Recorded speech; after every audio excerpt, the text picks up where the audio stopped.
I pretty much wanted to opt out of the fun facts because it seems like that everyone at Florida State is opting out. So Well played. mostly because this is the first time I'd opened my computer in probably like a week. I mean, to be So fair, you thought I might opt out of the episode. So,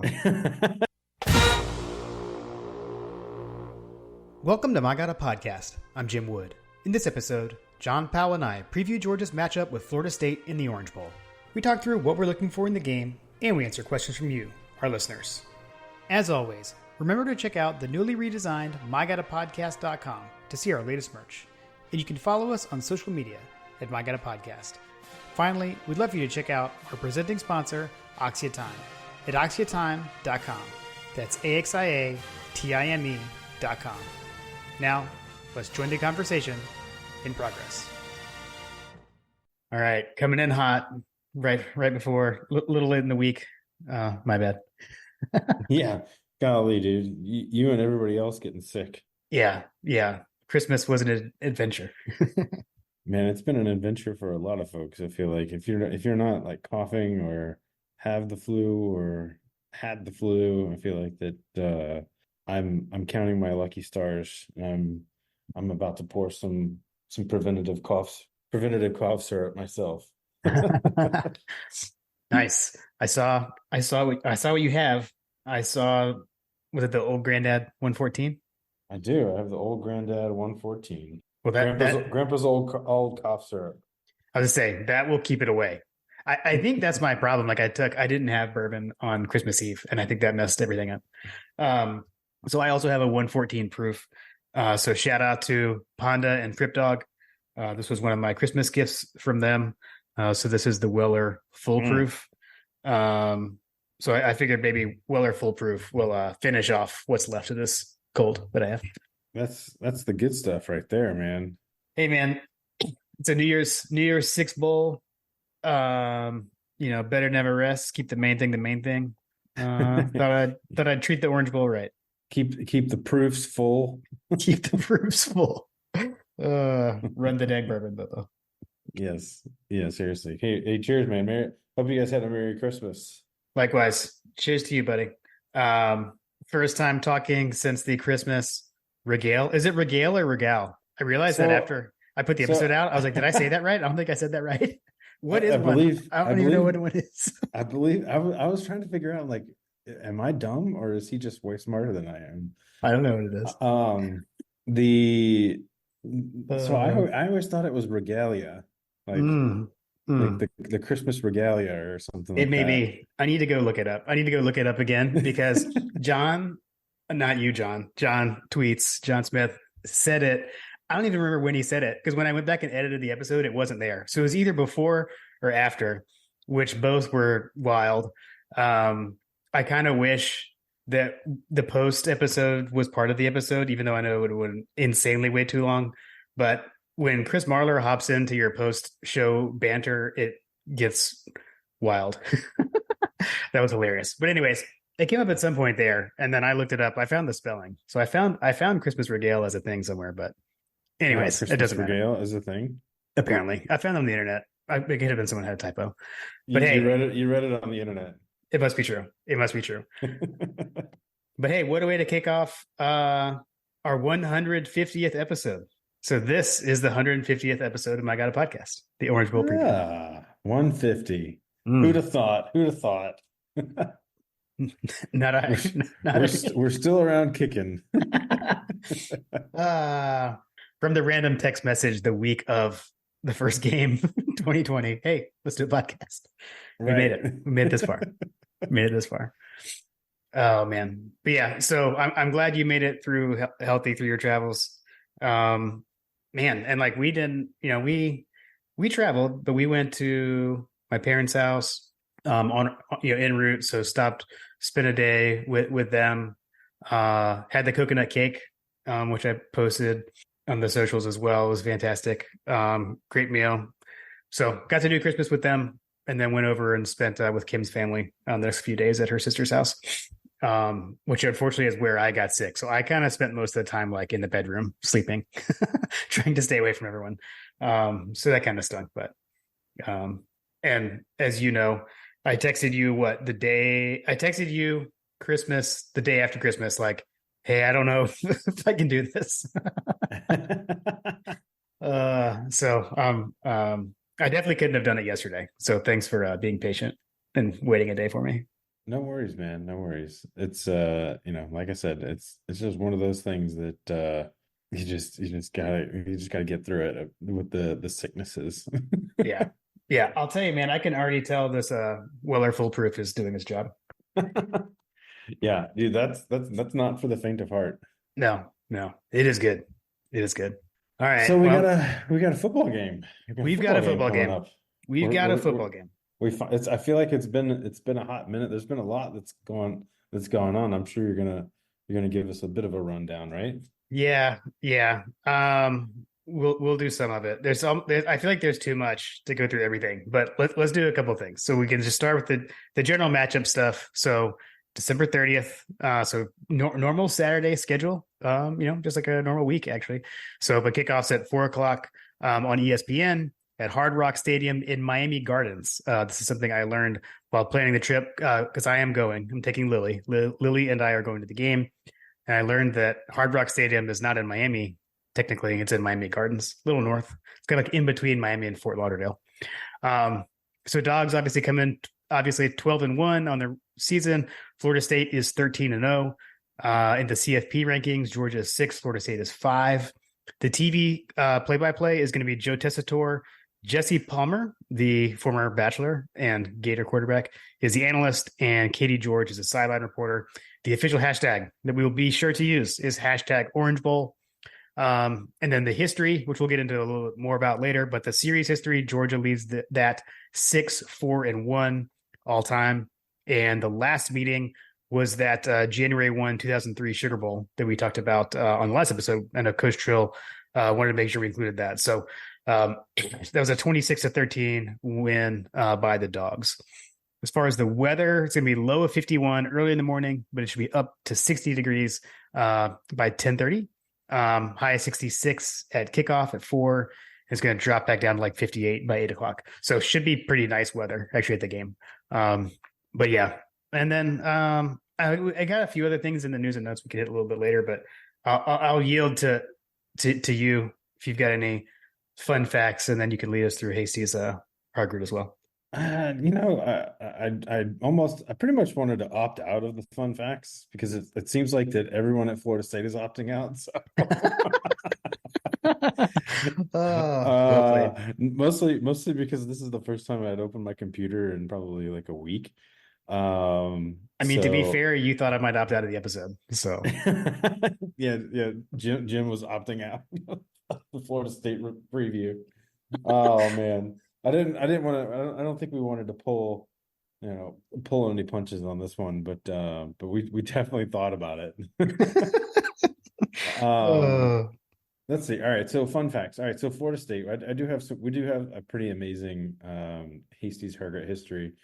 But I feel like that this is like, Florida State is such an old school that there is a lot wrapped up in what they've offered to the country, or, from an education standpoint. They're kind of known as like the poor man's Ivy League down here. Like it's like a like I said, poor man's Ivy League school. So they were ranked recently as like one of the top 20 public schools in the country. So they're known for their education, ironically, being in Florida. They're actually the oldest school in the state of Florida. They're actually older than the University of Florida. And they, very much like us, refer to them as like that school in Gainesville. Right. Yeah, so they started in 1851. That's when they started. Florida State's had 9 names in their ridiculous. history, which is kind of bonkers. Like the math isn't mathing on how often that would have to change, right? Seriously. Okay, so I'm gonna give you a brief rundown. I don't have full names. Again, I almost opted out of the fun facts. At one point, it was a military institute, a seminary. It was at one point called the University of Florida. Amazing. Wait, is that who we beat that one time when they said, no, just kidding. Well, we could just tell Florida fans that they can't even claim the University of Florida like as an original name. Seriously. Let's see. They for the first half of the 20th century, they were known as Florida Female. Okay. And then Florida State College for Women. Okay. The college was at times all male co-ed and then all female in 1905 and then back to co-ed in 1948. So Interesting. there's been a lot of flip-flopping of the names and what the makeup of this university is. But Yeah. here it stands today, Florida State University. Got it. Okay. Let's see here. There's definitely a laundry list of famous alumni. I have a couple that I'm going to hold back on, Mhm. but some notable names that you will recognize: Jim Morrison of the Doors, Nice. Richard Simmons of famous exercise guru from the 80s. Amazing. Kids, if you don't know who we're talking about, ask your parents. YouTube. YouTube. Yes. Also, famous Deion Sanders. Famous these days for being head coach at the University of Colorado. But Deion, prime time, went to Florida State. And actually, it's kind of timely. But Jim, one of my favorite Christmas movies is Christmas Vacation, Mhm. and Faye Dunaway is an alumnus of Florida State. I did not know that. Oh, that's a good one. Very good. Yes. Again, timely for the I don't know if your family is like mine. We watch Christmas Vacation quite often during the holidays. Oh yeah. Yeah. No, we do. I love it. And like when I come across it and it's on TV, which it often is, I just sit there and watch it like I've never seen it before. It's one of Right. those. Yes. No, it's like I can watch it over and over again. Let's see here. I had some other. What was the other ones that I had? From the business world, some of you may be familiar with Sarah Blakely, the founder of Spanx. If you've never heard of it, your wife's probably has. But yeah. So that's a quick rundown. I do have, like I said, I do have a couple of other ones that I'm gonna hold for Jason Hasty's Heart of Okay. History. Okay. But yeah, this is a long laundry list of folks. But those are just a quick rundown. Nice. Let's see, what else did I have? Oh, I knew there was one particular fun fact that I had not said yet. Did you, Jim, is there anything that you know about Florida State? All right. So the only thing I can think of, and this is the kind of thing like I heard and I think is true. Like, don't they like have a clown school? Nailed it. Yes. Jim, you nailed it. Like finally, we have an opponent that is clown college. Like, where is Wise Dog and how has he not tweeted about this already? Like, they literally have a clown college at the university or Florida State University. How has Dan Mullen Um, not been their head coach ever? I'm just saying.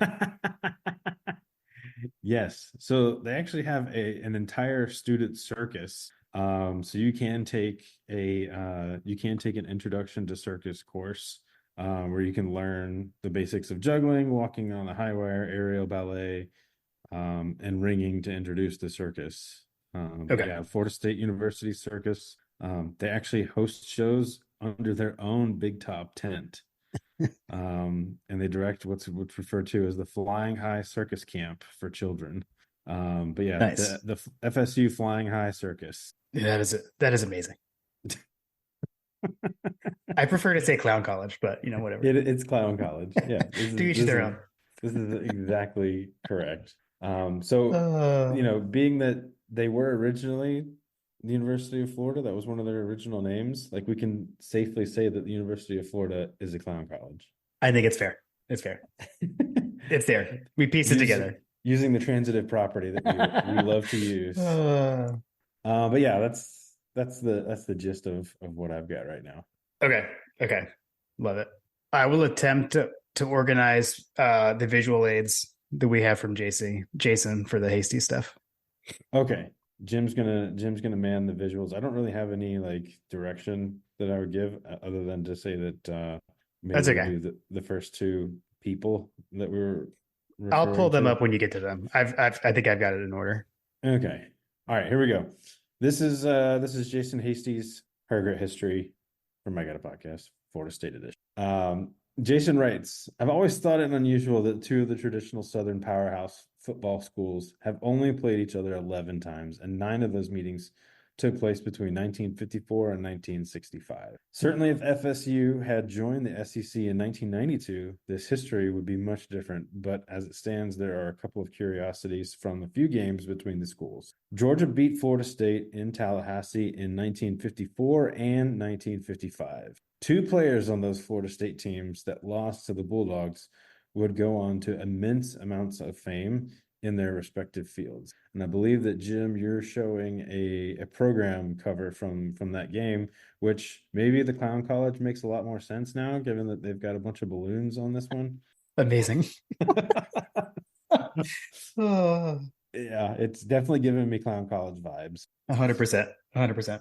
Okay. Do you want to go to the next image? I'll go when you say this person's name. Okay.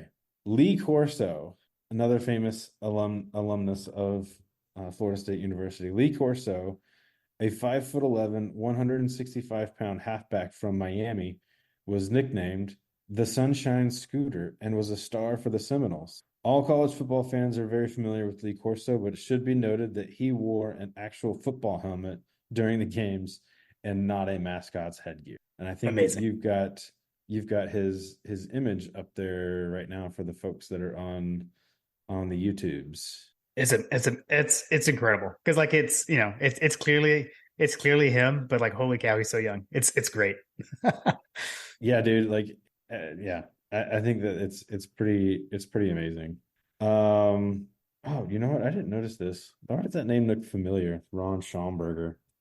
For some reason, that name looks really familiar too. Anyway, the thing that one thing that I want to I'll press pause on here is that nickname, the Sunshine Scooter.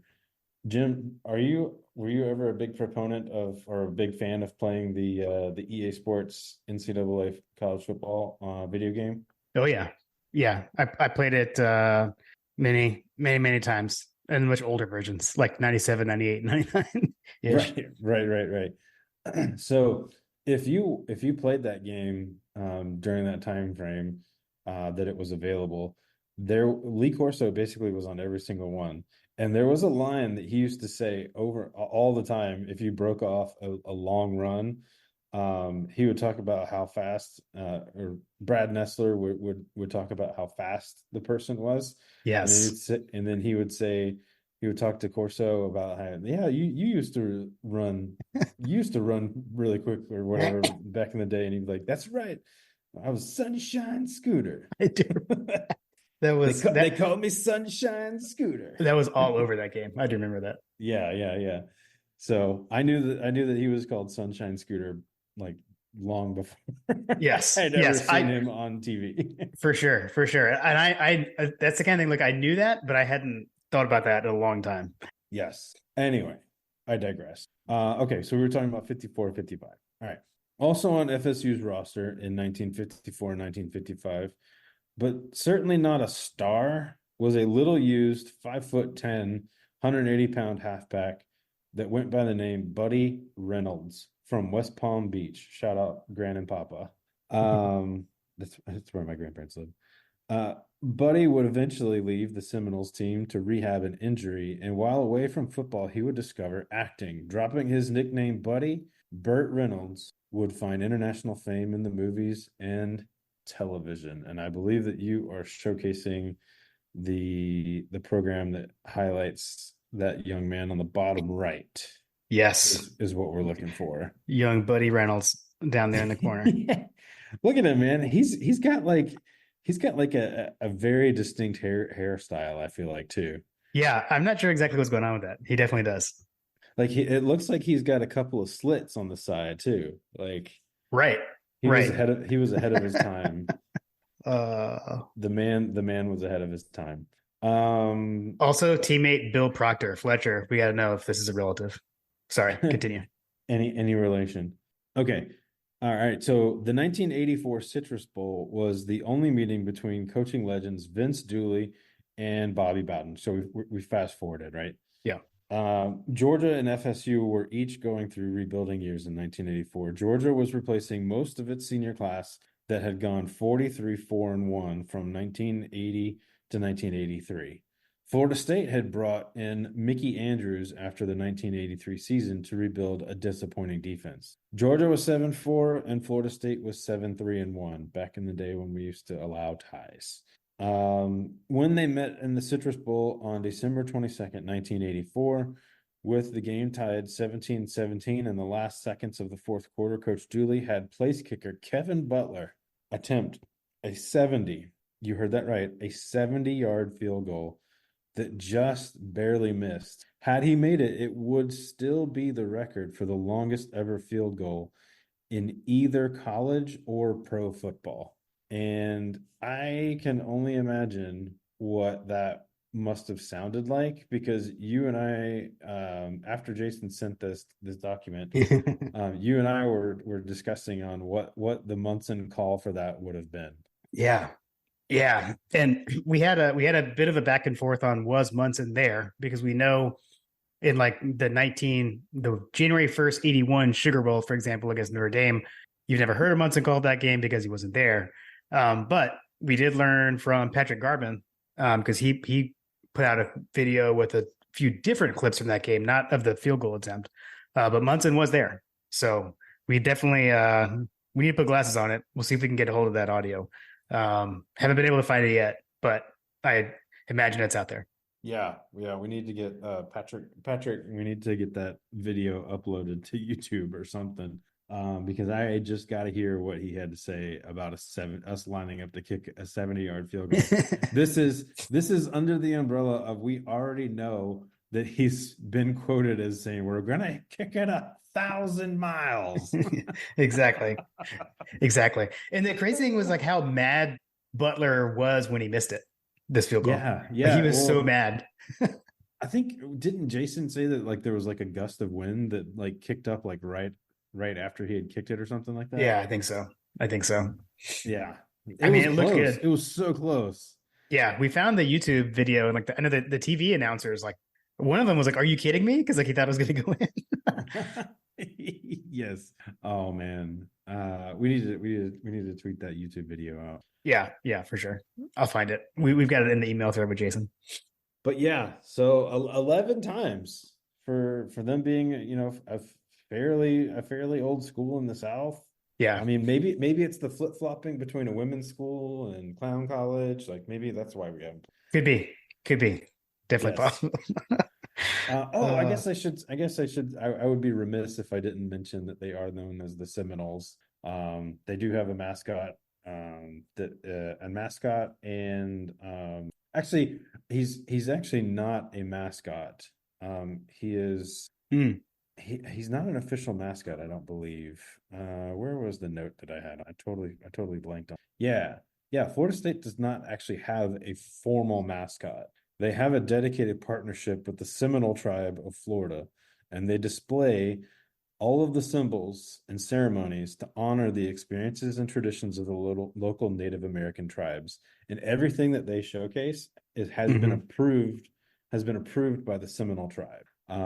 Their unofficial mascots are Osceola and Renegade. Osceola is the Seminole leader, and Appaloosa, and he has an Appaloosa horse named Renegade. But they introduced that's the guy that rides on the horse, and they do the spike that's on fire at midfield. Yeah. I mean, it is cool. I'm curious. I wonder if they'll do that. Can they do that in a bowl game? I'll report back. I'll be there. I believe that they do, right? Did you go to the Sugar Bowl in 02 at the end of 02? Wait, was that the one? I did go to a Sugar Bowl that was in Atlanta. No, not the Uh, no. When we played Florida State okay, in the no, one in New no. Orleans. Okay, because that was I think that was I guess that was like your sophomore year because that was like my last semester of college. I can't remember whether they did that or not. I mean, that was indoors. You know, I don't know. I don't think you can throw the spike into like AstroTurf. They have a modified version. Yeah. So But yeah, so Osceola and Renegade debuted in 1978, and FSU has tried to ensure a dignified depiction of Osceola. The portrayal is supported by, it's supported by the Seminole Tribe of Florida. So that is a prime example of how things have been able to stay on the rails with tradition and etc. And should not be changed. So like, when you have all this talk about changing all the the Atlanta Braves and the Washington Redskins, all those kinds of things, like, I mean, the Braves are kind of in the same boat. They've got approval from the various Native American tribes to use their depictions. So I know. anyway, You know the hooked on helmets guy. You follow that guy, right, on TikTok? I Or you've don't. seen Oh, you've seen his the guy, videos. the guy that, yeah, the guy that does the videos. Because he did whatever we're gonna call them, Commanders, Redskins, Washington football team. He did their helmet history recently, but he brought up there's actually like a petition to bring the Redskins back now. So I don't know. We'll see where that goes. But yeah, I used to work with a bunch of guys that went to Florida State, and so I was familiar with the whole approval from the tribe, from the Seminole tribe. They used to talk about that a lot. So Yeah. good stuff. Good stuff. All right, I'll do some brief news and notes. The first one I'm going to do in sound. I'm going to use the soundboard for this one. Mackay Muse. Oh, the unofficial official receiver of My Guided Podcast has entered the transfer portal and had probably done so before our last episode, but we didn't talk about it. So just had to acknowledge it. We wish you the best, Mackay. I know he's gotten several offers. I just hope he doesn't go to Georgia Tech. He's going to end up at Kentucky. It's going to be with University of Georgia North. Oh my gosh, seriously. You got Brock Vandegrift. You've got Jermon Dumas-Johnson, which I think I would say is probably the biggest surprise of names hit the portal. So many others. I'm not going to go through the whole list. I will say a couple of guys that, there were rumblings about that at least are not in there yet. I mean, I don't know, but Julian Humphrey, a lot of folks had talked about him. And then we keep hearing these like Michael Williams rumors, which he, spoke to a little bit in the media, but I don't know. Those guys they're still around. So we'll see. We'll see where that leads. It's just kind of part of the way everything works now, I guess. They haven't gone anywhere. Let's just say that. Yeah. Yeah. But hey, we got a lot of guys coming in from the portal as well. You got, London Humphrey coming in from Vanderbilt. He was the guy that scored that first touchdown against us. We know Trey's excited about him. the continuation of exciting whites. But yeah, I don't know. Many more. But I like what we're doing. Man, shoot, Etienne. That was a big one. So I don't know. I think the Dogs are doing pretty well. Number 1 recruiting class. So overall, I think we're looking good. Looking good. Number 1 recruiting class, and we just keep adding, feathers into our cap, if you will. Exactly. Not great news. At least I seem to have maybe had like a 48-hour-ish bug, and I'm still coughing, but I feel a lot better. Stacy Searles is back home in Athens, like in the hospital with pneumonia, according to Anthony Dasher. But full recovery expected, thankfully. But crazy. Get well soon, Coach Searles. Your buddy, John. My buddy he's missing in action. I'm curious. I'll be curious to see how that plays out on the bowl game. So I wonder. It's. I guess who's the next man up in that situation? That's a great question. I don't know. I'm assuming there's like an analyst or grad assistant or something that steps in there, I guess. Or I don't know. Todd Hartley, maybe. I don't know. Ooh, that would be interesting to see if Todd Hartley comes down from the booth, but I would imagine that he's going to stay in the booth, right? I would think so. I would think so. Who else is going to high five Mike Bobo when he dials up an amazing play? Shout out Craig. Shut up. Oh, good stuff. Good stuff. The only other thing I had for news and notes was I don't know, all the people that are down there were reporting this. Like when the team plane landed and they watched everyone get off the plane, Brock Bowers and Demarius Mims were not spotted getting off the plane, which, both guys, ankle injuries. Brock did not look like himself in the SEC championship game. Mims got hurt in the SEC championship game. So fully understand if neither of those guys are able to go. Also, like, shame on the guy on Twitter who said didn't see Brock Bowers as a quitter or whatever. That was super lame. And everyone appropriately piled on that guy. Yeah. That was pretty funny. Even more so than the guy that that was yelling about Brock Bowers being how he didn't like the way that Brock Bowers was being used this year. I'm like, what? That was so epic. I think John actually put it together pretty well. It was like a tale in or a story in 3 parts or whatever. It's like part 1, he tweeted it. Part 2, because it was like, I love Brock Bowers. He's going to do amazing in the NFL. Just don't like how Georgia used him. And like everyone was already piling on this guy, and he was trying to defend himself in the replies. And then Todd Hartley commented, "What? What?" And then he deleted the tweet. It was amazing. Yeah, so, and then I'm not going to give him service of saying who he is. It's not somebody I had never heard of him. So like whatever. Yeah, never heard of you. I have it on good authority that right after Kirby Smart got off the airplane, yes, folks, it's okay. We're going to be good. Everything's fine. Andrew Smart was in the building. Yes. Okay. The most important, JP coming through with the most important news and note. Yes. Love it. Love it. Once all again, right. we are all Andrew Smart. We are all Andrew Smart. Yeah, I love that kid. Okay. Let's see. Let's jump into the game. So Florida State, led by head coach Mike Norvell. A couple of things, just macro before we jump into the offense. So just looking at some of the stats that we like to look at, John. So Georgia when all is said and done was at 2.29 net yards per play. And then Florida State was at 1.74 net yards per play.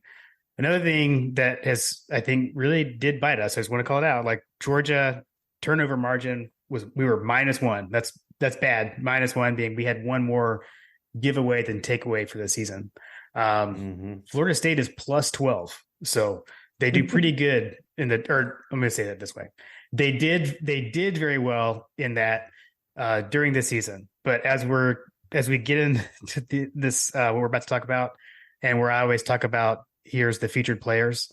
The opt-outs are numerous for these guys. It's crazy. It was like, John, you mentioned it, I don't know, several weeks back when I kind of like quote automated the like player stuff in prep. That did not work for this game. Because like the guys, they're all in the portal or they're gone. So, okay. Let's start with the offense. So on offense, when Georgia has the ball, so the notable defenders for Florida State. Okay. So the guys that would have been mentioned in my usual stuff, none of them are playing this game.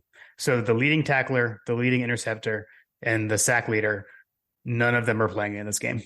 They're the leading tackler in this that's going to play, as far as I know, is senior linebacker Kalen DeLoach. I had seen some reports of him opting out, but he was listed in the depth chart that they released. So I'm going to go with that. He was the second leading tackler on the season, 32 solo tackles, 66 total, 7 sacks, and a pick. Second leading tackler, still pretty good. As far as interceptions, again, it's their second leading interceptor is playing this game, Greedy Vance Jr. He had 1 interception and then 16 total tackles. Then as far as sacks, again, second leading in sacks is here in this game. Again, Kalen DeLoach, 7 sacks, as I already mentioned. So we'll see. I don't know. Marler had released something. I think he had DeLoach crossed out, like he had opted out. But again, he was on Florida State's depth chart, so I'm going with them there. Their defense throughout this season has been really good. Like they do rank their 14th in the FBS in total yards, 8th in yards passing allowed, 42nd in rushing, but then 6th in points per game, 7th in success rate, 10th in yards per play. And like I said earlier, 17 takeaways. So the defense has been lights out all season. Very good. Just a lot of those guys aren't there. There's more guys. I would say they had less opt-outs on defense than on offense. But again, there's at least those 3 guys I mentioned that are not going to be there. On the flip side, with Georgia offense, like the only guy of Georgia's leaders that we're talking about not being in this game is Brock Bowers, which we're assuming. We don't know. But otherwise, we've got our guys. So I don't know. Knowing that, what are you looking to see there? I mean, honestly, the biggest thing I'm going to be looking to see is who actually plays on our side, because I believe that there's an undercurrent of there's a lot of guys that are there that we've talked about not potentially playing or not coming or whatever, but they're there. So now the question remains is like who actually is going to play? Like, is Kendall Milton going to actually play? Is is Ladd McConkey going to actually play? Those kinds of things are kind of in my mind.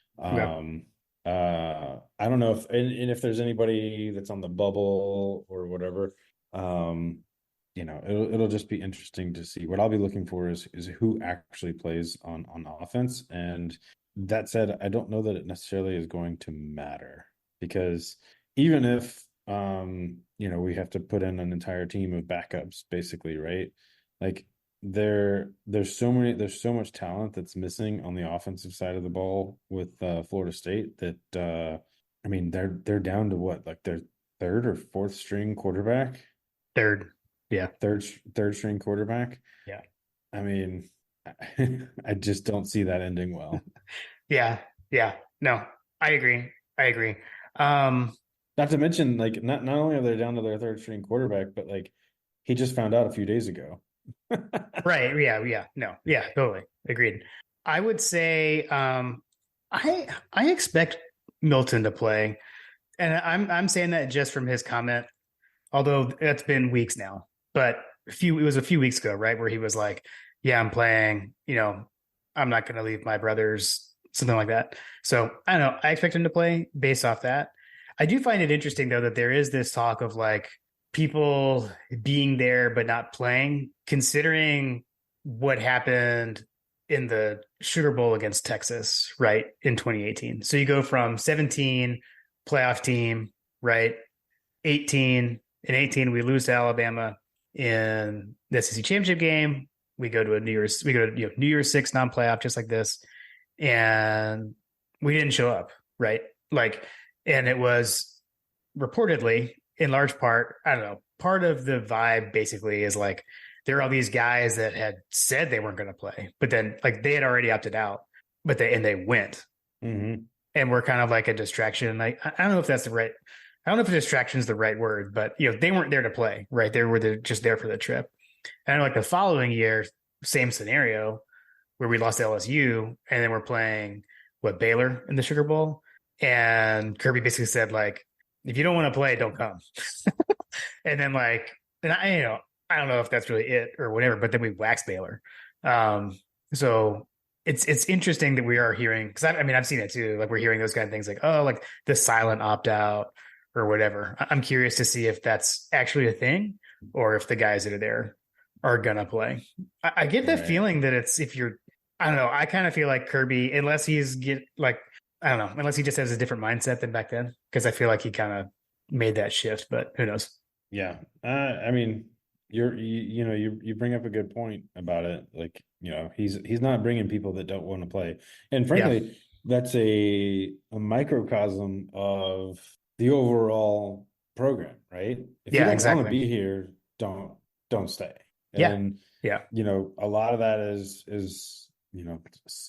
I feel like that this year in particular is probably one of the more brutal years for roster turnover, because next year the COVID year is not a thing anymore. Exactly. Yeah.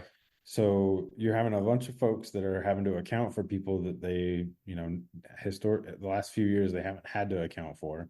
And you've just got you have so much more roster turnover that is happening this particular year than it normally otherwise would.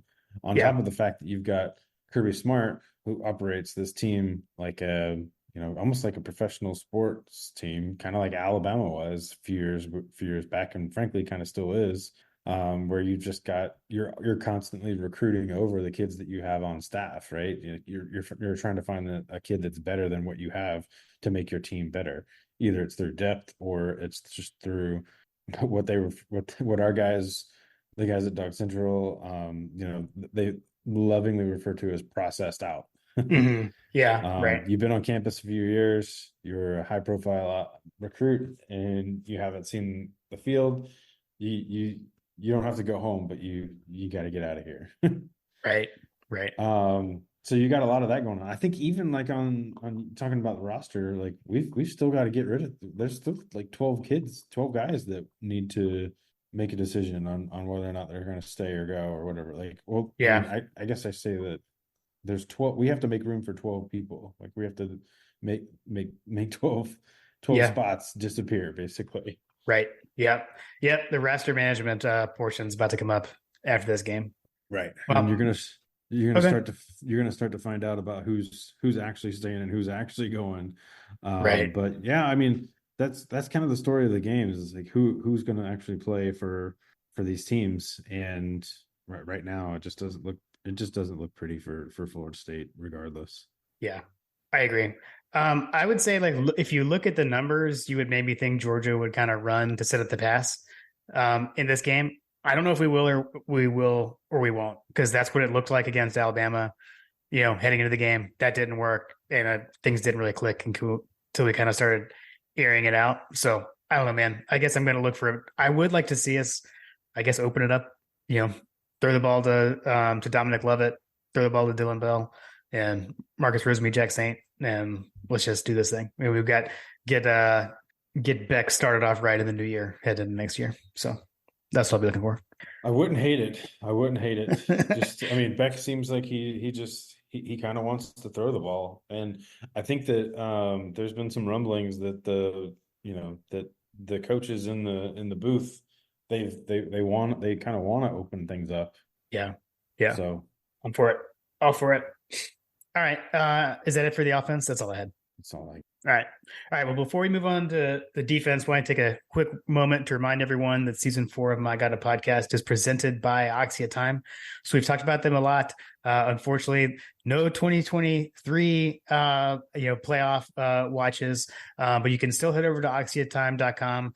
Still went back to back. They still got the 2021 National Championship Collection, 2022 National Championship Collection. Go check them out. John and I both have them. We heard Ladd talk about how much he loved his in the pod as well. So head over to oxiatime.com. That's AXIATIME.com. And as always, you can use the code HUNKERDOWN to get 10% off your Oxia timepiece. All right.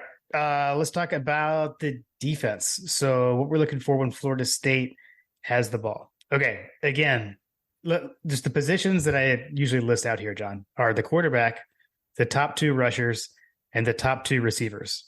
That's 5 players. If you look at Florida State's roster and the stats this season, none of those guys are playing in this game. So what they've got is their 3rd string quarterback, Brock Glenn. He's a freshman. He is 10 of 25 for 90 yards, 0 touchdowns, and 0 interceptions on the season. His only start was that ACC championship game against Louisville. That is because Rodemaker, I think, was the backup. He's the one that played initially when Jordan Travis went down. He has opted out. He has entered the transfer portal. All right, running backs, an even larger drop off. So comparing like the stats and who I saw on the Florida State depth chart, their 5th leading rusher is now going to be the leading running back, Keziah Holmes. He has 21 carries for 156 yards and 2 touchdowns. The next best is their 7th leading rusher, Samuel Singleton Jr. He's a freshman, 6 carries, 52 yards. Their leading pass catcher that's playing in this game is their backup tight end. That's Kyle Morlock. He's a junior, 19 catches, 255 yards, 0 touchdowns. Their next leading receiver playing in this game is the 5th leading receiver, Ja'Kai Douglas. He's a junior, 12 catches, 230 yards, 0 touchdowns. However, if you look at their depth chart, they actually have him listed as a running back for this game. He has 0 rushes on the season, John, FYI. So, I mean, it is crazy. So, and back to your earlier point, All of it's crazy. I don't like to be dismissive about stuff, but like when you're talking about like our offense and you're like, does it matter? I mean, their offensive roster is absolutely decimated. I have a hard time seeing how they're going to be able to score more points than we do, whatever we score. I mean, did you like watching that ACC championship game? It was hard to watch. Yeah. And I mean, they really struggled in that game against Louisville to score 16 points. They won that game 16-6. And that was, you know, their first or the only game with this Glenn kid starting at quarterback. So, I mean, and like you said, up until last week, they're preparing to go with Rodemaker. And then he opted out to go in the transfer portal. So it's going to be brutal. Yeah, it could be a painful night, early and often. Yeah. And I mean, and that wasn't, you know, the offense wasn't their strength. I would say, you know, this team was built on defense. It's a very good defense. And then their offense was like good. It wasn't great, but it was good. But the cogs in that machine have been removed. I like what you did there, Jim. So yeah, I don't know, man. It's going to be interesting. Yeah, I mean, I just don't know what to say or what to think. By and large, as the spread indicates, you know, and I know we'll get to our scoring predictions. What's the spread? 15 points? 19. It's grown. It was 15. Now it's 19. Yeah, it's 19. Holy smokes. Yeah. I think our friend of the show, Josh Mooney, made a comment on Twitter. Is that the point spread or is that the number of players that have opted out? I think it's both. That's funny. Yeah, dude. I just, it's one of those things like, hey man, let's just go take care of business and like give a narrative that the, you know, CFP probably would appreciate, that next year none of this is going to matter, and I'm sure that they would love for us to come out and drub Florida State, and then they can say, see, they didn't deserve to be here. Right. I know, which is a disservice, but it's what's going to be said, you know, if that happens. I don't know, man. Like I do, you know, the only thing here, like on this side of the ball, is going to be like that, like we talked about it earlier with like who's there, who's playing, who wants to be there. Like Florida State has all the motivation. I mean, I don't know. Are they motivated, right? Are they motivated to say, we're going to prove everybody wrong kind of thing? Or are they like, man, we just don't even like, we don't want to be here. We should be in the playoff, which I agree. I mean, we've talked about that, so we don't need to rehash that. I think they should be in the playoff. You know, all these opt-outs and everything, they would be playing if it was a playoff. Right. So, but their guys that are there, how are they going to treat this? And same for Georgia. How are our guys going to treat it? Are they, you know, do they care? I mean, are they going to be motivated to win? And I think hopefully, you know, Kirby has their minds right and they've got the right mindset to go out. I mean, they do have a chance. I think if Georgia wins this game, the senior class does become the winningest class in the history of Georgia football. I think they're 1 win away. I think they're tied with last year's seniors right now. And if we win, I think that's right. I think if they win this game, they're the winningest senior class. So, I mean, that's something for them right there. So hopefully that's enough. But on paper, their offense versus our defense looks brutal. Just brutal. So, yeah, I would say that, so here's something that I'm curious about, like with the age of NIL, right? Do these players have incentives to play in the bowl game that we may not be aware of? And maybe it's just that Georgia has done a better job of incentivizing its players through NIL to complete the season. It's kind of like baseball and football contracts, right? Like they have all these different incentives that they hit. You know, yeah. If you play in the bowl game, you get XYZ dollars, kind of thing. It's a good question, man. I have no idea, but that's a good question. Yeah, I mean, I would say that in the world that we're headed towards, I would not be surprised if that's not a thing, if it's not I'd be surprised if that's not a thing more formally and publicly made aware than it is right now. Because I feel like, I mean, like, why? I guess like even if you were Brock Bowers, like, why would you, if you were going to be going to the NFL, like, I don't know. Increasingly, I feel like that this world that we live in is, if you very clearly are going to be a top 10, pick where the money is greatest, right? Like, Yeah. most of those players are opting out. Yeah. I mean, and it's going to Publicly. become, right. And it's going to become even more so next year. Because again, when the amount of playoff teams triples, it devalues the other bowl games even more so. So yeah, more change is coming. It's on the way. It's about to change forever. All right. I did have a few special teams notes on the specialist for Florida State. Both of their specialist kickers are actually playing in this game. So first position that we're saying that they will be there. So place kicker Ryan Fitzgerald is a junior. He is 18 of 20 on the season for field goals, perfect on point after attempts. And Alex Mastromano is a junior punter. He averages 45-ish, a little over 45 yards a punt. He was up for the Ray Guy. He was a Ray Guy finalist. And John, he is from Pro Kick, Australia. So, hey, we know at least they take punting seriously at Florida State. They do have an Australian punter. So that's good to know. Do you think that, like, when Brett rolls up to these games, is he like, "Hey, what's up, man? Good to see you again"? or is he more likely, "Good day, mate"? I mean, are they going to throw a shrimp on the Barbie? Like sorry. Yeah. Hey, man, they're in Miami, so it'll feel like, I know they might more like home. I don't know, man. The whole Pro Kick Australia thing sounds kind of crazy because it's like these guys, like they all play Australian rules football. He actually played a couple of sports I saw. He played tennis and something else. But then they basically just like go and like it's not like they play on a team. Like they just practice and they just learn how to punt, and then they basically set them up with scholarship. That's so crazy. So I don't know. I don't even know if they meet each other.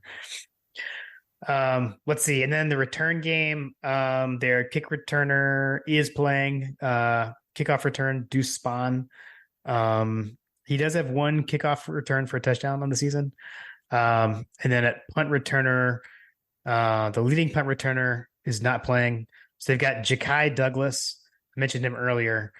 He has returned one punt on the season for -2 yards. And, preview, spoiler alert, we're going to have a coaches over under about that coming up in a minute. Okay. Also, question for you, John. We're going to see who's going to return kicks for Georgia. We talked about Mackay is in the portal. So the kickoff returner behind Mackay on the season was Dylan Bell. And then Anthony Evans has had 2 punts return. The only one I really remember was the SEC championship game one. But so I don't know. Is Anthony Evans the punt returner now? I would think that we're going to see more Anthony Evans. I mean, shoot, I'm excited for that, honestly. He looked like he was shot out of a cannon on that one punt return in Atlanta. He appeared to be ready to go. Yeah, agreed. All right. Shall we hit the listener questions? Let's do it, Jim. All right. First up, John Michael D. Oh, wait. Listener questions are brought to you by Working Web Media. So go check them out.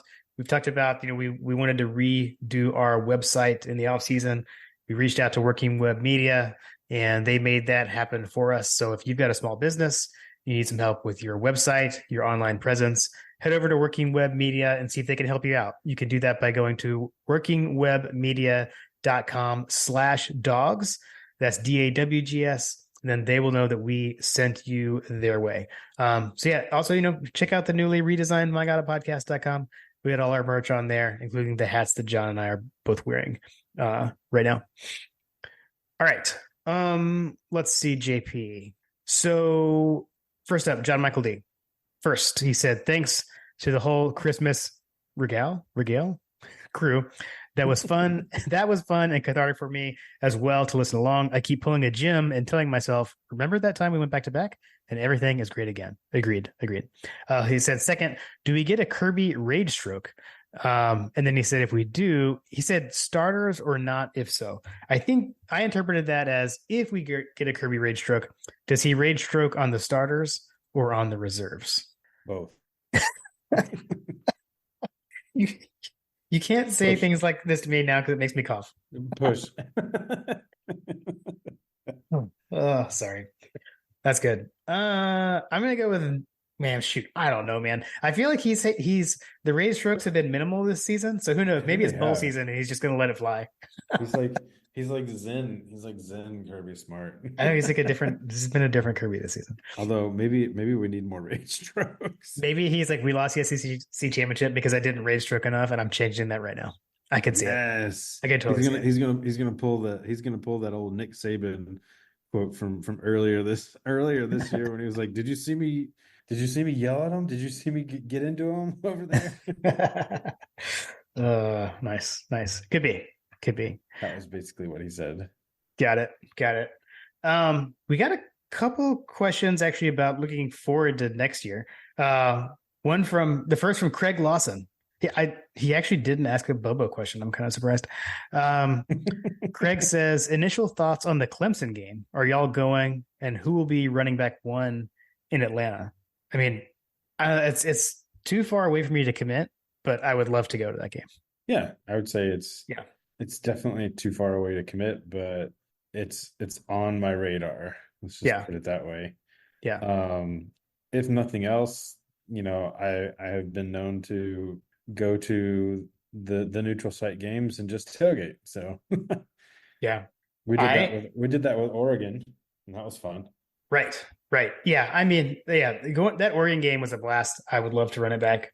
I like going to games in Atlanta. So hopefully I'll be there. I don't know. I'm gonna have a freshman in college, so I don't know what next fall is gonna look like. It's going to be very weird. So that's just weird. Yeah. Not at Georgia, by the way. Not at Georgia. Still, that's weird. And then who'll be running back one? I mean, the early leader has to be Etienne. Honestly, I mean, he's the most experienced back we're gonna have, right? So, right. I mean, I guess we don't know. I guess technically Milton and/or Dejan could come back technically because if they both have the COVID year. I haven't heard any rumblings that either one would, but I'm just throwing that out there. So. If neither of them come back, which I don't expect either of them to, I would have to say Etienne. Yeah, that's fair. That's probably a fair statement there. Okay. I mean, you got a number of guys. You got Andrew Paul. You got Branson Robinson. Yep. Broderick Robinson. Roderick Robinson. Right. And then you've got some really talented incoming freshmen. Yeah. There's at least one running back, and I can't remember the guy's name. Let's say it's Phillips or something like that. But he's like a 4.2. He's 4.2 speed, right? Like, yeah, we haven't had a guy that fast at the running back position in a long time. Yeah, for sure. Let's see. All right, next up, it's gonna be interesting. It's gonna be interesting for running back university next year. It will be for sure. Let's see. Chad Jarvis also said, how do our recent transfers make you guys feel for next year? And I guess we kind of hit on that in the open a little bit. I mean, I feel like, I guess they feel good.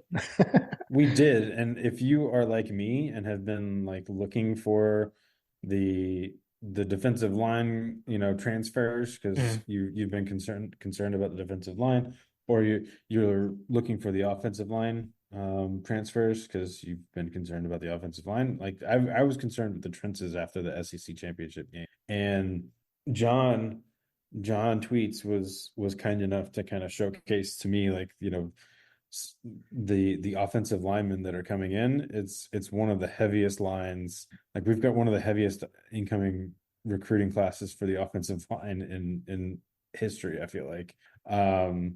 I think that Barstool actually did a video. One of their social media posts was a video that explicitly was calling out how large our offensive line was coming in. So we have some dudes coming in on offensive line to go with the dudes that we do have and that are going to be around next year. On top of that, you've got some guys at defensive line that are equally as large, and they're definitely going to be making an impact. And then we've got a guy coming in from the transfer portal that is going to be making me feel good. So, the caveat there is that, yes, we've got some dudes coming in on the offensive line that usually takes time. Like you don't typically start as a true freshman along the offensive line unless you're truly, a player. Defensive line's a little bit different story. But I mean, for me, like the transfers coming in, London Humphreys, he's by and large basically like he's like a 6'3", I think, something Yeah, like he's that. tall, man. He's Yeah, pretty big. he's a big dude. And we have another guy coming in, the Colby Young. He's another like incredibly tall guy. And last time we got a transfer from Miami, that worked out pretty good. Can he come in and put together a Lawrence Cager type season? So we've got some great pieces coming in from a wide receiver standpoint. All signs so far seem to point that Beck is going to be coming back. And so he's going to have some weapons. He's going to have some allies and assets. Etienne coming in. I'm a little bit not quite as sold on Etienne, but if nothing else, he's going to be good depth, right? Like if he can't take over the starting role, then Right. he will represent a quality depth piece. And as we've seen at UGA, we tend to rotate, 2-3 running backs, right? So Yeah. we need depth. There is a what's the kid's name? Jalen Reddell or Reddell? Yeah, I don't know how to. I don't have a pronunciation guide yet, but yeah.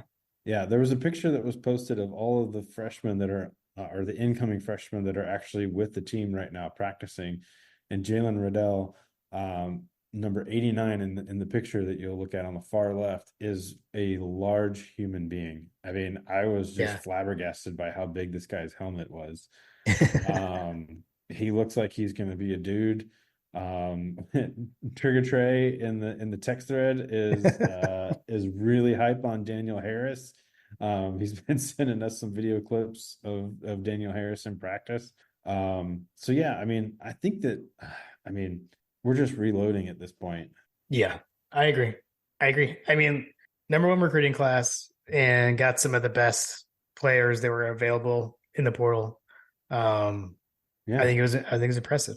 I mean, it's the world we live in today, and I know it's hard when you see the guys go in the portal because like there's an emotional thing, and we've always loved this school, and I don't want to say like that they don't love the school either. It's a foreign concept to me, but I don't know. I'm not in their shoes, so it's hard to comprehend, but it's not really comprehensible to me. So I can't like compare. I actually wouldn't mind having a conversation with George about that at some point. But later conversation. Yeah, I mean, we've got some dudes coming in. I mean, we had guys that were playing. We had true freshmen playing inside linebacker. Yeah. And that's a kind of like the offensive line. That's not something that's normal. And those guys played so well that it caused Dumas Johnson to take a look at his options and say, I'm probably better off leaving.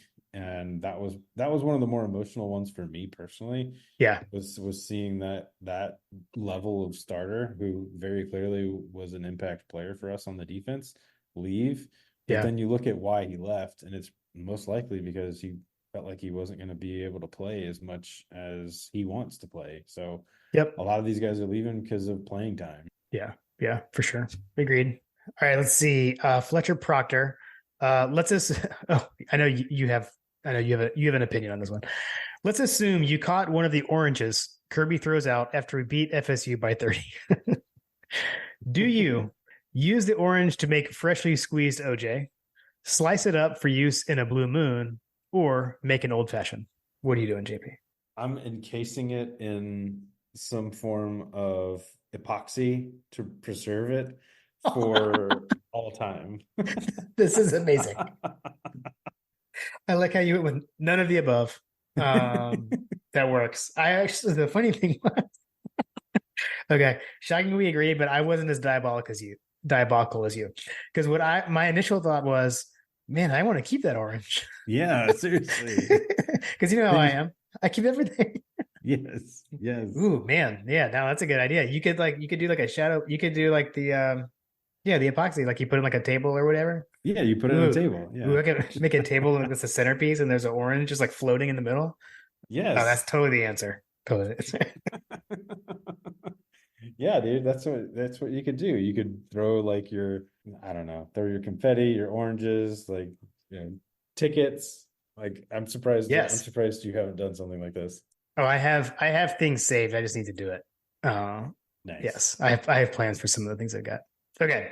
We have arrived Dogwood, at the correct answer. a dogwood project. Yes, exactly. Exactly. It's coming eventually. So let's see. Fletcher, he also added, Georgia Hoops has proven they can win 7 in a row. Watch out, March. So yeah, Mike White has the Hoop Dogs cooking. Looking pretty good. They report the men's and women's teams. If you're not going to Miami, if you're in the Athens area, there's a doubleheader on Saturday this weekend, actually. We can go see both teams play in the Steg. So I'm excited for conference play to start. We'll see if the team can keep us rolling in conference play. Let's see. Brett Belding. Merry Christmas. 1. Assuming Florida State wins the lawsuit, do they end up in the SEC or Big Ten, and why? So this is the whole they're trying to allegedly, I don't know, maybe it's not even allegedly anymore. But there's that whole like grant of rights deal that the ACC has with all of their teams, where like they owe the ACC like a crazy amount of money if they leave. I don't know. I mean, geographically, the SEC obviously makes sense. Do they make sense academically with the Big Ten, John? Because the Big Ten claims they need high academic standards, although I don't know that they're really flexing that anymore with all their new additions. Oh, I don't know. I got nothing. It's got to be the SEC to me. It's got to be the SEC. I mean, I don't want them at this point. I don't want to. We've grown enough. I don't want to add anyone. This is just me yelling at air and clouds. I don't want to add anyone without removing somebody. And that's probably dumb to say because that's not how it's going to work. But it's not how it's going to work, dude. 16 is enough. Vanderbilt is just surfing along, man. They're just hanging 10 on this wave. They're like, man, we made the best decision ever. Yeah, seriously. I don't know if there's any geographic sense left in college football. Florida State has to go to the SEC and not the Big Ten. That's my reasoning. I don't assume that anyone has it though, so I guess that's my hope though. Right. And then he said, related, does our home and home in 27 and 28 survive whatever is about to happen? He said, I really want to go to Doak for a game. I'll say, how amazing would it be that we go to Doak for a game before we go to College Station? Oh, that would be hilarious. Oh man. I don't know, man. I mean, I would say if they come to the SEC before then, it 100% gets canceled because we saw what happened with Oklahoma, unless they figure out a way to work that into the schedule. So, but I don't know. I wouldn't keep my hopes up. Yeah, I would say that anything beyond 3 years is probably up for debate. Yeah, agreed. Let's see, 51-7 GATA. As we get ready for the Dogs' final game of the season, was there something about this season that really surprised y'all in a positive or negative way? I'll let you answer this one before I throw my cynical answer out. Uh-oh. It's not really cynical. I'll go first. How about that? Okay. Something that really surprised me from the game. We have yet to have a stat for punt returns. Wow. I mean, that is something that surprises me. By definition, that is my answer. Okay, that is incredible. Yes, that is the right answer. I'm trying to think of what else. I would say my surprise maybe is Dylan Bell in how he was utilized and the way he was utilized throughout the year. I thought was pretty cool. I got super excited when I heard about hey, maybe switching to running back. and then like that actually happened for a bit. And then for him to have the game he had at Tennessee, I thought was pretty cool. So I'll go with that. I'll go with Dylan Bell. It's a positive, obviously.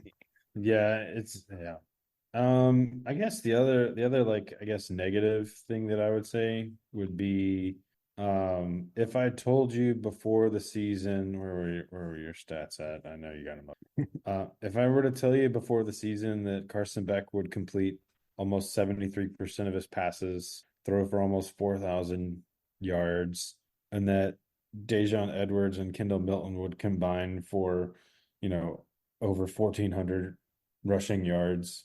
Brock Bowers would be Brock Bowers, as he always is. And if I were to tell you all those numbers, like, would you think that we would be in the CFP? And our defense, continues to do its defense thing. That's the only thing that surprises me, is that we're not in the CFP, because there's no convincing me that we weren't one of the 4 best teams in the country this year. So that, in that regard, it is a little surprising that we have to, quote unquote, settle for playing another team that got hosed out of the CFP. Yeah, this is like the screw you guys, I'm going home bowl. Yeah, exactly. I mean, I would even take it just to the record. Like, if you had told me before the season that we'd be sitting here at 12-1, not in the playoff, I'd be like, what? What do you mean? Even with that loss being the SEC championship, every season is different, but 2021 was different. I don't know. Agreed. Yeah. That's a good one. All right. Last up, British Bulldog. What are your dog wishes for the new year? Ooh, deep thoughts on Christmas Eve. I know.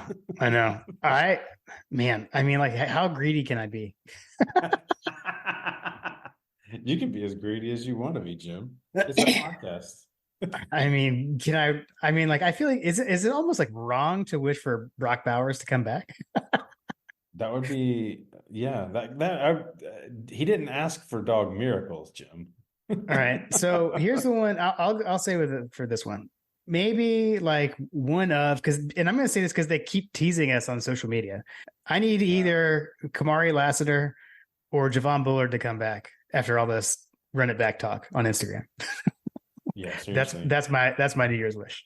Yeah, it's like big perm or big worm in Friday. Like, you're messing with my emotions, Smokey. Exactly. Oh man. Yeah, I would say that having from a dog's perspective, like having those guys come back, I would say that starting the new year with although technically we're not going to be in the new year, but having this win kick off a string of consecutive wins that bests our previous streak. Wow. would be a nice way to start things off. Okay, I'm cool with that. Yeah, sure. Yeah, I'll give it that. Ditto. Amazing. Yeah, wishes for the new year. Lock down Kirby Smart for forever. Trying to think. Yeah, I mean, having all those guys come back from having Bullard is for sure. Like, I definitely agree with you on that one. Having Bullard come back would be the defensive equivalent of having Brock Bowers come back. Yeah. So for me, like that would be great. I love Javon and his off the field persona just as much as I like his on field persona. So yeah, that would make me very happy as well. All right, I'll add one more. No more names in the transfer portal. Honestly, you can't really say that because we've kind of lose 12. That math though, that was from Lamar, or he saw that somewhere and sent that over. That was not accounting for graduation or NFL at all. That math. So yeah, we need 12 seniors to depart, basically, or players declare for the draft. I feel like that's not unreasonable. So fair. For my emotions, I don't want anyone else in the portal, but we'll see. We'll see. All right, are you ready, John? I'm ready.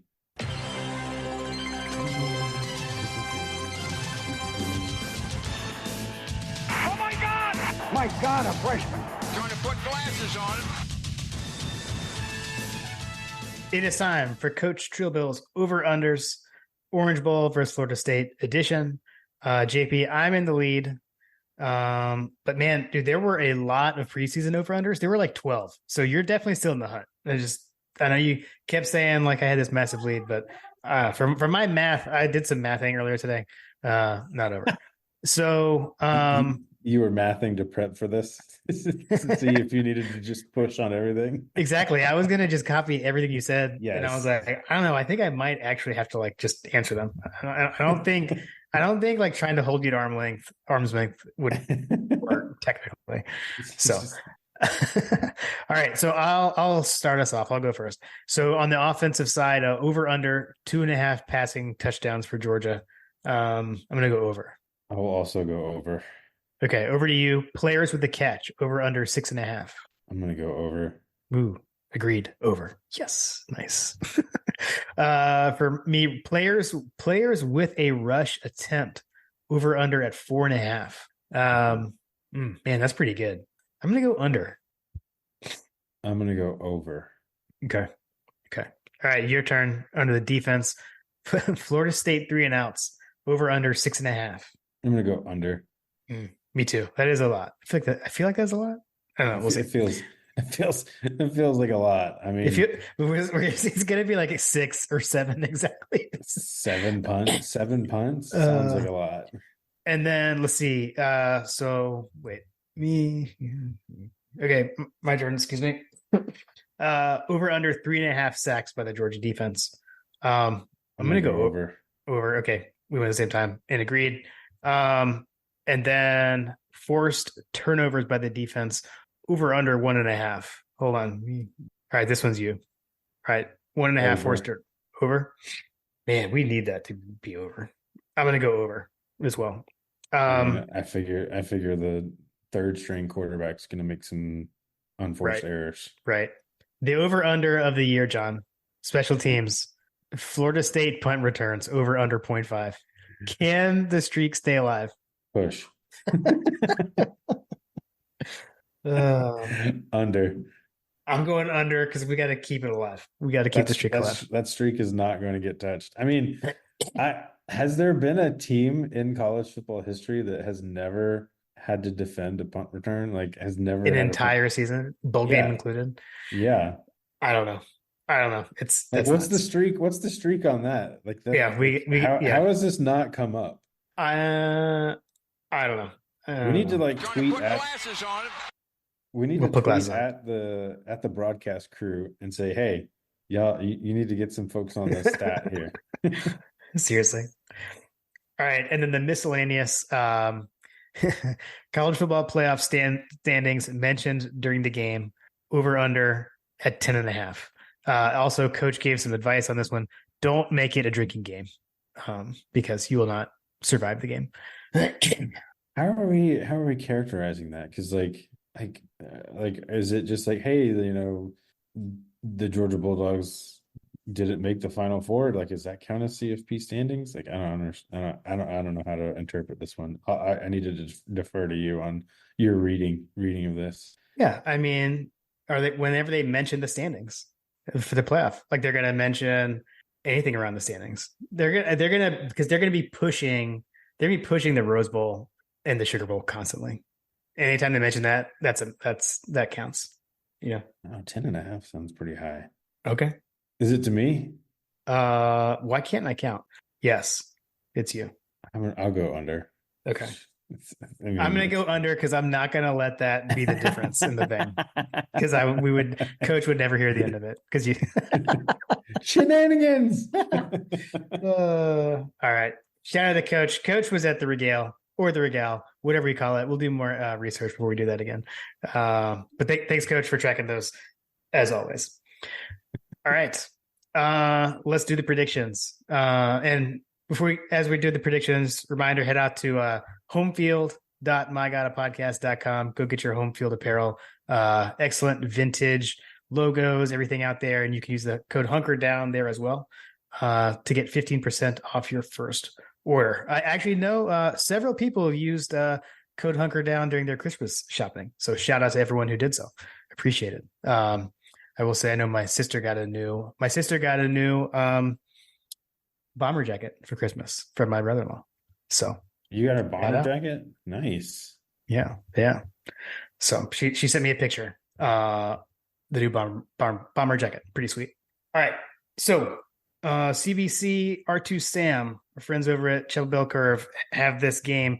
Georgia 27.3 to Florida State 16.3. What I don't know about any of these models, John, is are they taking opt-outs into play?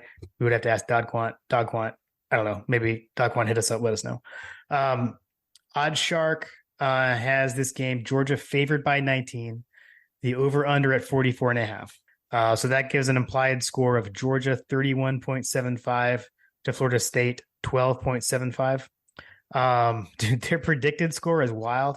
Georgia 38.4 to Florida State 34.8. And then the college football nerds, their model has Georgia 25.4 to Florida State 19.9. So some of these models have this game pretty close.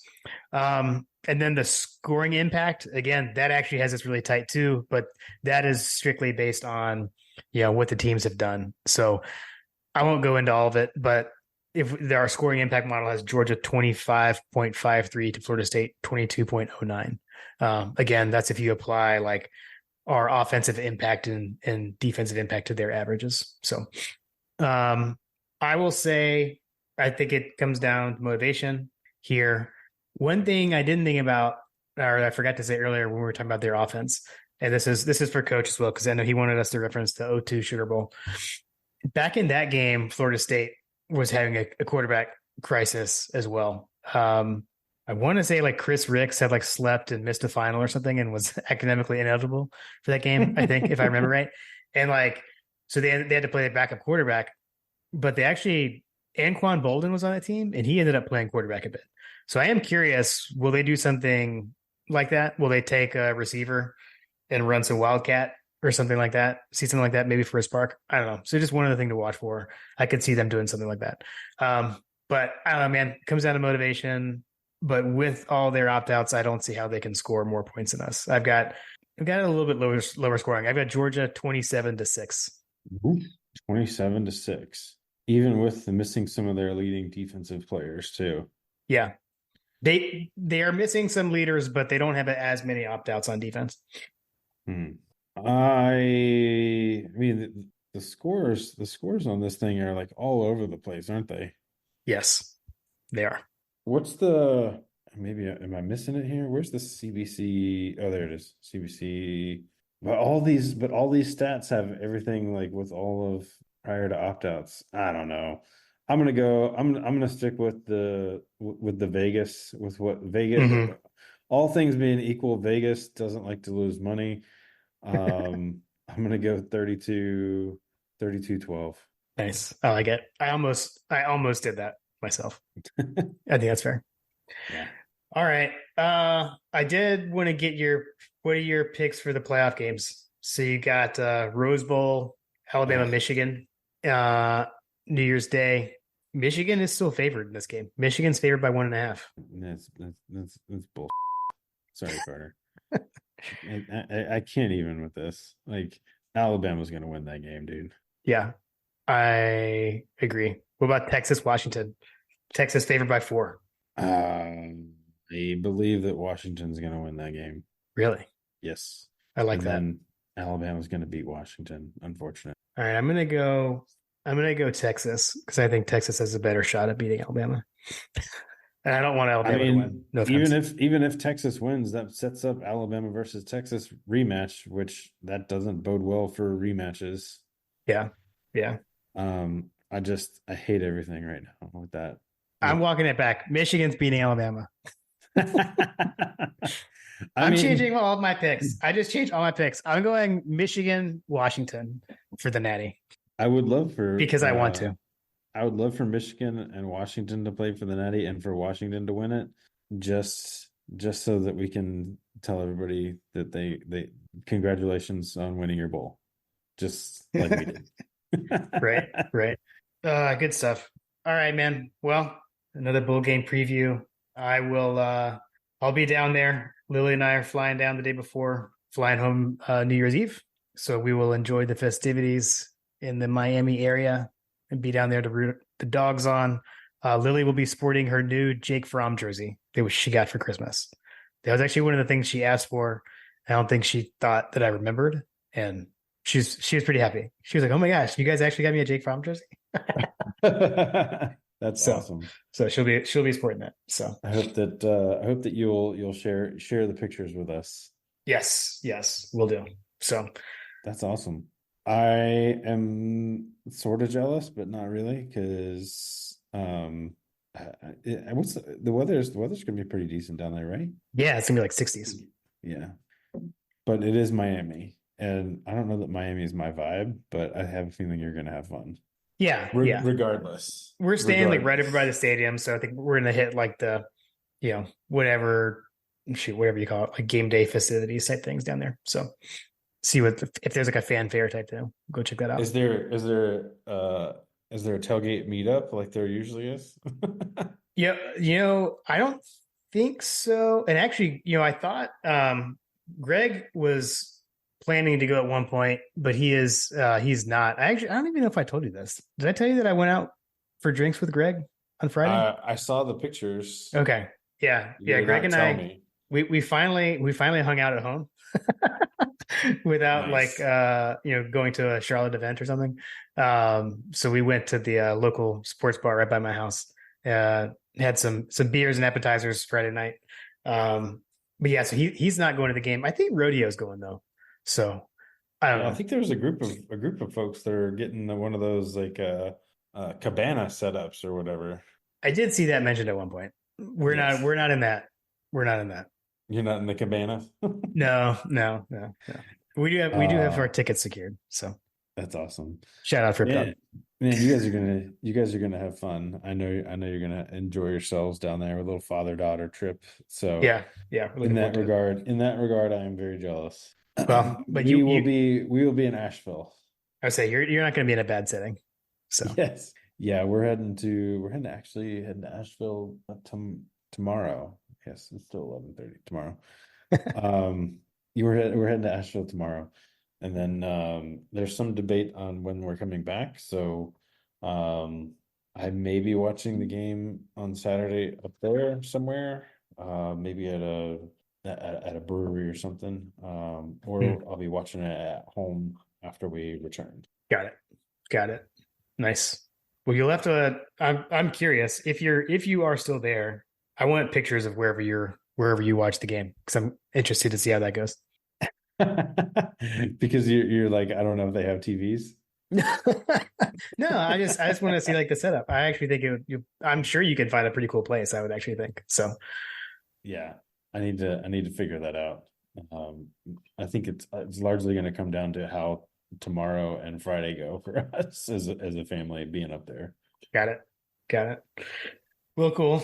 Well, enjoy Asheville. I always love visiting there. So I'm sure you'll have a great time.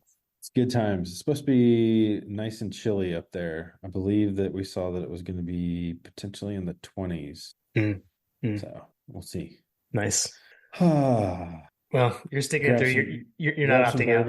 Grab some bourbon and not opt out of the bowl game. Perfect. Well, it was a little dicey. I was already thinking through who could fill in for me if I wasn't able to do this. Glad we didn't have to get to that. Thanks for flexing on the date with me, JP. I definitely couldn't have done this yesterday. No substitutes, no exchanges. Too good. All right. Well, hey, we'll see what version of these teams show up on Saturday. Yeah, man. We'll do a little spike the football. I'm hoping for a spike the football on the season. Show everybody what they missed out on with a largely unimpacted Georgia team. Showcasing what they can do against a how do you say, not hobbled but portaled Florida State team. Yeah. But yeah, I expect us to roll the victory on this one and have Kirby tossing out oranges for everybody to save. Amazing. Love it. Awesome. Well, enjoy the trip. When are you passing through Atlanta? Or When are am I you passing? passing through? Are you No. passing through Atlanta? Direct It's a flight. direct flight. Okay. Yep. No passing through. Yep. They're So just a fancy. few hour flight. They're fancy in Charlotte, being able to fly direct to Miami. Yeah, that's cool. Yeah. Well, I look forward to the pictures. You guys have fun, and as always, go dogs. Go dogs.